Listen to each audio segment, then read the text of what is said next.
ಮಾಜಿ ಸಂಸದ ಪ್ರತಾಪ್ ಸಿಂಹ ಪ್ರದೀಪ್ಗೆ ಕಿವಿ ಹಿಂಡಿದ ಸಭಾಪತಿ ಬಸವರಾಜ್ ಹೊರಟ್ಟಿ ಕಿಡಿಕಾರಿದ್ದಾರೆ. ಮನುಷ್ಯತ್ವ ಇದ್ದವರು ಈ ರೀತಿ ಮಾತನಾಡ್ತಾರಾ? ಶಾಸಕರಾದವರು ಮಾದರಿಯಾಗಬೇಕು, ಏನು ಮಾತನಾಡಬೇಕು ಅನ್ನೋದನ್ನು ಕಲಿಬೇಕು. ಸಮಾಜದಲ್ಲಿ ಒಳ್ಳೆಯದನ್ನು ಮಾಡುವ ಅಥವಾ ಮಾಡಿಸುವ ಒಂದು ಸೌಜನ್ಯ ಶಾಸಕರಿಗೆ ಇಲ್ಲ. ಬೆಳಗಾವಿಯಲ್ಲಿ ನಡೆಯಲಿರುವಂತಹ ಚಳಿಗಾಲದ ಅಧಿವೇಶನ ಡಿಸೆಂಬರ್ 8ನೇ ತಾರೀಕಿನಂದು ಚಳಿಗಾಲದ ಅಧಿವೇಶನ ಶುರುವಾಗುತ್ತೆ. ಇಬ್ಬರಿಗೂ ಕೂಡ ಪಾಠ ಮಾಡಬೇಕಾಗಿ ಬಂದಿತ್ತು. ಪ್ರತಾಪ್ ಸಿಂಹ ಪ್ರದೀಪ್ಗೆ ಕಿವಿ ಹಿಂಡಿದ ಸಭಾಪತಿ. ಮನುಷ್ಯತ್ವ ಇದ್ದವರು ಈ ರೀತಿ ಮಾತನಾಡ್ತಾರಾ? ಪ್ರಶ್ನೆ ಮಾಡಿದ್ದಾರೆ. ನೀವಿಬ್ರು ಜನಪ್ರತಿನಿಧಿಗಳಲ್ವಾ? ಶಾಸಕರಾದವರು ಮಾದರಿಯಾಗಬೇಕು, ಏನು ಮಾತನಾಡಬೇಕು ಅನ್ನೋದನ್ನು ಕಲಿಬೇಕು. ಸಮಾಜದಲ್ಲಿ ಒಳ್ಳೆಯದನ್ನು ಮಾಡುವ ಒಂದು ಸೌಜನ್ಯ ಶಾಸಕರಿಗಿಲ್ಲ.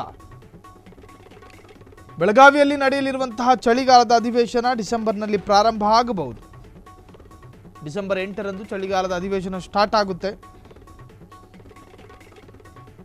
ಈ ಅಧಿವೇಶನದಲ್ಲಿ ಕೆಲವರಿಗೆ ಪಾಠ ಮಾಡಬೇಕಾಗಿ ಬರುತ್ತದೆ ಎಂದು ಪ್ರತಾಪ್ ಸಿಂಹ ಪ್ರದೀಪ್ಗೆ ಕಿವಿ ಹಿಂಡಿದ ಸಭಾಪತಿ. ಮನುಷ್ಯತ್ವ ಇದ್ದವರು ಈ ರೀತಿ ಮಾತನಾಡ್ತಾರಾ ಅಂತ ಹೇಳಿ ಸಭಾಪತಿ ಪ್ರಶ್ನೆ ಕೂಡ ಮಾಡಿದ್ದಾರೆ.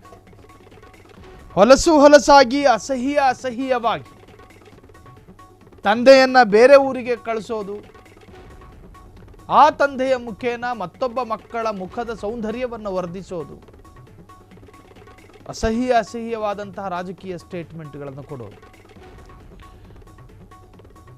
ಕೊಡಗು ಮೈಸೂರು ಸಂಸದರಾಗಿದ್ದವರಲ್ವಾ ನೀವು? ನಿಮಗೊಂದು ಜವಾಬ್ದಾರಿ ಇದೆ. ಚಳಿಗಾಲದ ಅಧಿವೇಶನ ಶುರುವಾಗುತ್ತೆ. ಇದು ಬಸವರಾಜ ಹೊರಟ್ಟಿ ವಿಧಾನ ಪರಿಷತ್ನ ಸಭಾಪತಿಯವರು.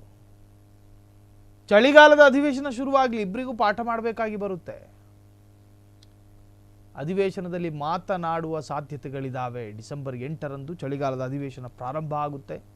ಈ ಅಧಿವೇಶನದಲ್ಲಿ ಕೆಲವರಿಗೆ ಪಾಠ ಮಾಡಬೇಕಾಗಿ ಬಂದಿತ್ತು ಅಂತ ಹೇಳಿ ಅನುಮಾನ ವ್ಯಕ್ತಪಡಿಸಿದ್ದಾರೆ. ಪ್ರದೀಪ್ ಈಶ್ವರ್ ವಿರುದ್ಧ ನಡೆದಂತಹ ಜಟಾಪಟಿ. ಪ್ರತಾಪ್ ಸಿಂಹ ಪ್ರದೀಪ್ ಈಶ್ವರ್ ಬಗ್ಗೆ ವೈಯಕ್ತಿಕವಾಗಿ ಮಾತನಾಡ್ತಾರೆ. ಅವರ ವೈಯಕ್ತಿಕ ತೇಜೋವಧೆಯನ್ನು ಮಾಡ್ತಾರೆ. ಮುಳ್ಳು ಹಂದಿ ಅಂತ ಹೇಳಿ ಅತ್ಯಂತ ಅಸಂಸದೀಯ ಪದಗಳು. ಅದರಲ್ಲೂ ಕೂಡ ಸಂಸದರಾಗಿದ್ದವರ ಬಾಯಲ್ಲಿ ಅಸಂಸದೀಯ ಪದ ನಿಜಕ್ಕೂ ಕೂಡ ಆಘಾತಕಾರಿ, ಅತ್ಯಂತ ವಿಪರ್ಯಾಸ, ಜೊತೆಗೆ ದುರಂತಮಯವಾದಂಥ ಸ್ಟೇಟ್ಮೆಂಟನ್ನು ಪ್ರತಾಪ್ ಸಿಂಹ ಕೊಟ್ಟಿದ್ರು. ಈಗ ಪ್ರದೀಪ್ ಈಶ್ವರ್ ಮತ್ತು ಪ್ರತಾಪ್ ಸಿಂಹ ವಿರುದ್ಧ ವಿಧಾನ ಪರಿಷತ್ನ ಸಭಾಪತಿ ಬಸವರಾಜ ಹೊರಟ್ಟಿ ಕಿಡಿಕಾರಿದ್ದಾರೆ. ಕ್ಷಣದ ಸುದ್ದಿಗಳಿಗಾಗಿ ಫ್ರೀಡಂ ಟಿವಿ ಸಬ್ಸ್ಕ್ರೈಬ್ ಮಾಡಿ, ಲೈಕ್ ಮಾಡಿ ಹಾಗೂ ಫಾಲೋ ಮಾಡಿ. ಹೊಸ ಸುದ್ದಿಗಳ ನೋಟಿಫಿಕೇಶನ್ಗಾಗಿ ಬೆಲ್ ಐಕಾನ್ ಮೇಲೆ ಕ್ಲಿಕ್ ಮಾಡಿ.